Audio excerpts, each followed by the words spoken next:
Daniel chapter 6. Daniel in the lion's den. It pleased Darius to set over the kingdom 120 princes, which should be over the whole kingdom, and over these 3 presidents, of whom Daniel was first. And hold up, y'all. Daniel chapter 6, the first part of verse 2. Let's clap that up real quick for Daniel. You know what I'm saying? Daniel was one of the 3 presidents, that Darius set up over his kingdom. Let's start off again. Daniel in the lion's den. It pleased Darius to set over the kingdom 120 princes, which should be over the whole kingdom, and over these 3 presidents, of whom Daniel was first, all praise, that the princes might give account unto them, and the king should have no damage.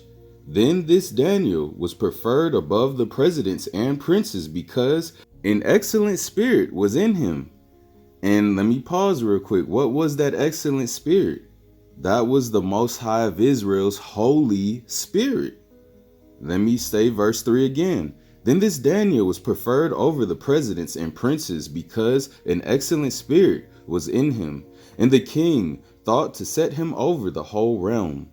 Then the presidents and princes sought to find occasion against Daniel concerning the kingdom, but they could find none occasion nor fault, for as much as he was faithful, neither was there any error or fault found in him.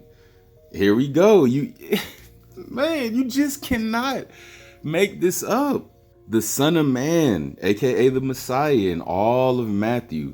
What was the scribes and Pharisees doing? They was trying to find fault. They was trying to find error in the Son of Man. They was trying to find something to pin on him. Here we go again. This was even before Christ. This was BC. Now you got princes and presidents trying to find fault in Daniel, but they couldn't find nothing, you know what I'm saying? All praise.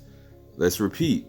Then the presidents and princes sought to find occasion against Daniel concerning the kingdom, but they could find none occasion nor fault, for as much as he was faithful, neither was there any error nor fault found in him. Then said these men, We shall not find any occasion against this Daniel, except we find it against him concerning the law of his God. Then the presidents and princes assembled together to the king, and said thus unto him, King Darius, live forever. There they go, sucking up. Let me repeat verse 6. Then these presidents and princes assembled together to the king, and said thus unto him, King Darius, live forever. All the presidents of the kingdom, the governors and the princes, the counselors and the captains have consulted together to establish a royal statute and to make a firm decree, that whomsoever shall ask a petition of any god or man for 30 days, save of thee, O king, he shall be cast into the den of lions. Oh, there they go. So basically what these wicked Babylonians did, or Chaldeans, whoever they were, I don't know if they was Chaldeans or Babylonians. I think they was Babylonians, but I don't know. But what they did was they tried to set up Daniel. What they did was they said, okay, for 30 days, nobody can praise or worship their God. You know what I'm saying? Basically, that's what they said. Let's repeat that verse. Verse 7 of chapter 6 of the book of Daniel. All the presidents of the kingdom, the governors and the princes, the counselors and the captains have consulted together to establish a royal statute and to make a firm decree, that whosoever shall ask a petition of any god or man for 30 days, save of thee. So basically they saying, if anybody asks of a petition or acts upon their God or any man other than the king for 30 days, he shall be cast into the den of lions. Now, you know, automatically Daniel is going to get thrown into the den of lions because Daniel is a man of the Most High. Daniel is going to get on his knees and pray to the Most High. Daniel's going to do things that's pleasing to the Most High. So let's continue. Now, O king, establish the decree and sign the writing, that it be not changed, according to the law of the Medes and Persians, which altereth not. Okay, so these were Medes and Persians. They weren't Babylonians or Chaldeans. I take that back. Verse 9, wherefore King Darius signed the writing and the decree. Now when Daniel knew that the writing was signed, he went into his house, and his windows being open in his chamber towards Jerusalem, he kneeled upon his knees 3 times a day, and prayed, and gave thanks before the Most High Power of Israel, as he did aforetime. Then these men assembled, and found Daniel praying and making supplication before his power. Then they came near and spake before the king concerning the king's decree. Hast thou not signed a decree that every man that shall ask a petition of any god or man within 30 days, save of thee, O king, shall be cast into the den of lions? Then the king answered and said, the thing is true, according to the law of the Medes and Persians, which altereth not. Then answered they and said before the king, that Daniel, which is of the children of the captivity of Judah, regardeth not thee, O king, nor the decree that thou hast signed, but maketh his petition 3 times a day. Then the king, when he heard these words, was sore displeased with himself, and set his heart on Daniel to deliver him. You see how wicked Gentile rulers are, y'all? Didn't in the last chapter that we just read, didn't King Darius, didn't he give Daniel a gold chain and scarlet around his shoulders? Paraphrasing. Didn't he basically make Daniel one of the top in command because of discerning the dream that Darius had? And now in the same breath, he's going to turn around and try to do something to Daniel. How wicked can you be? But again, this wickedness is not going to be in our kingdom, Israel. We're not going to have to worry about with the Messiah, with the Son of Man. We're not going to have to worry about a two-faced king, a two-faced ruler that one day he feels one way, one day he feels another. One day he sets one law, then one day he changes it to please whatever's going on within the kingdom around that time. There's not going to be no hypocrites, no hypocrisies, no contradictions. None of that's going to be in the kingdom. All praise, Israel. We're going to finally be able to be away from all this wickedness of Babylon the Great.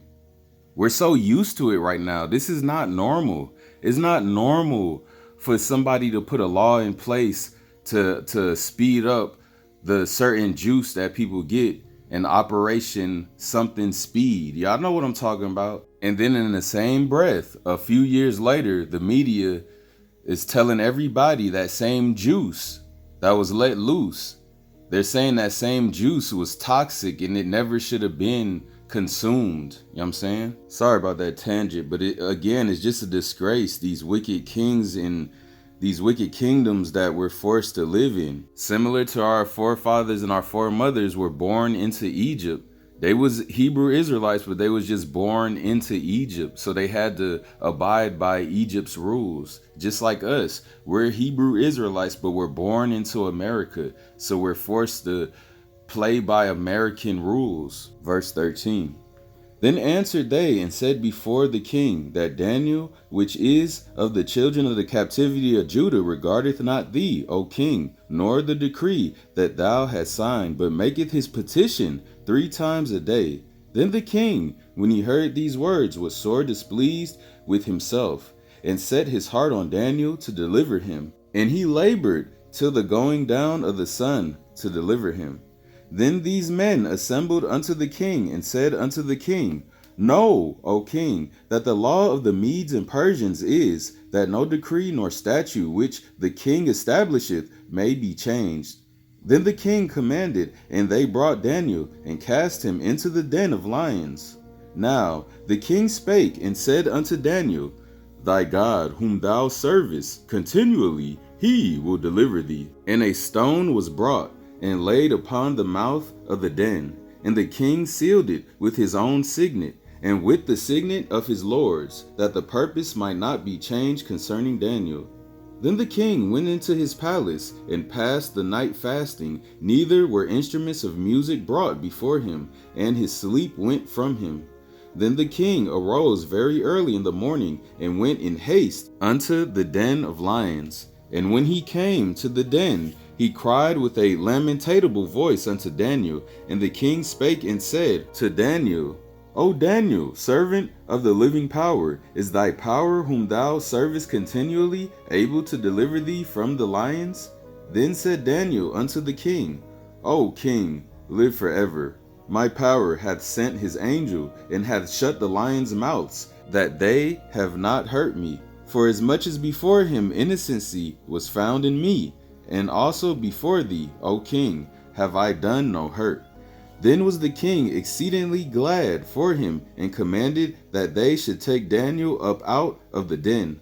So Daniel was taken up out of the den, and no manner of hurt was found upon him, because he believed in his power. And the king commanded, and they brought those men which had accused Daniel, and they cast them into the den of lions, them, their children, and their wives. And the lions had the mastery of them, and brake all their bones in pieces, or ever they came at the bottom of the den.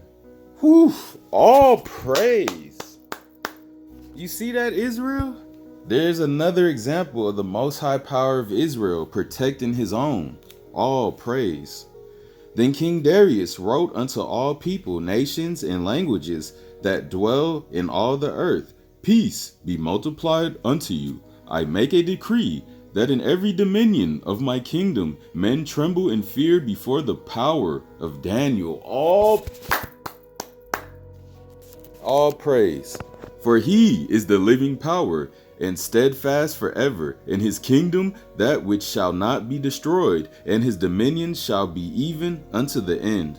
He delivereth and rescueth, and he worketh signs and wonders in heaven and in earth, who hath delivered Daniel from the power of the lions. So this Daniel prospered in the reign of Darius, and in the reign of Cyrus the Persian.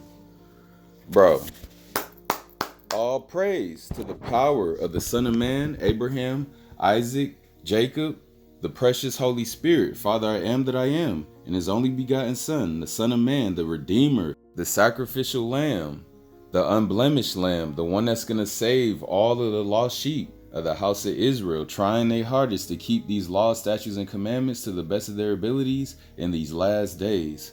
Y'all, when I say Daniel 6 was a powerful chapter. You know what I'm saying? From Daniel getting thrown into the lion's den, from them wicked haters, to the wicked haters being thrown into the lion's den and being ate up. Because Daniel was untouched. All praise to the power of Israel for that one. But all his haters, they was. As it reads, something to the effect that their bones was, let me see, and break all their bones in pieces, or ever they came at the bottom of the den. All praise. And then this verse right here, verse 25, verse 25 and 26, this just goes to show the power of Israel. You know what I'm saying? It's starting to wear off on certain Gentile kings and rulers, including Darius. Verse 25, then King Darius wrote unto all people, look, it's to the point it made Darius write unto the whole world. You know what I'm saying? Because there was no internet back then. So Darius sent letters to all the highest powers of the world in that time. Then King Darius wrote unto all people, nations, and languages that dwelt in all the earth, Peace be multiplied unto you. I make a decree that in every dominion of my kingdom men tremble and fear before the power of Daniel. For he is the living power, and steadfast forever, and his kingdom that which shall not be destroyed, and his dominion shall be even unto the end. And just sleep on that one, Israel.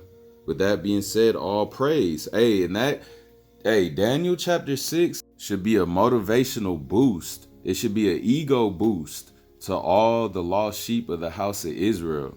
You know what I'm saying? Keep your head up, Israel, and your faith strong in these trying times, aka spiritual Jacob's trouble. All praise. And pray to the Most High daily, y'all. Pray for the comforting spirit, aka the Holy Spirit. Pray for these things, Israelites. And try your hardest, Israelites, to keep these laws, statutes, and commandments that the Most High laid upon us to keep for generation to generation. All praise. Shalom.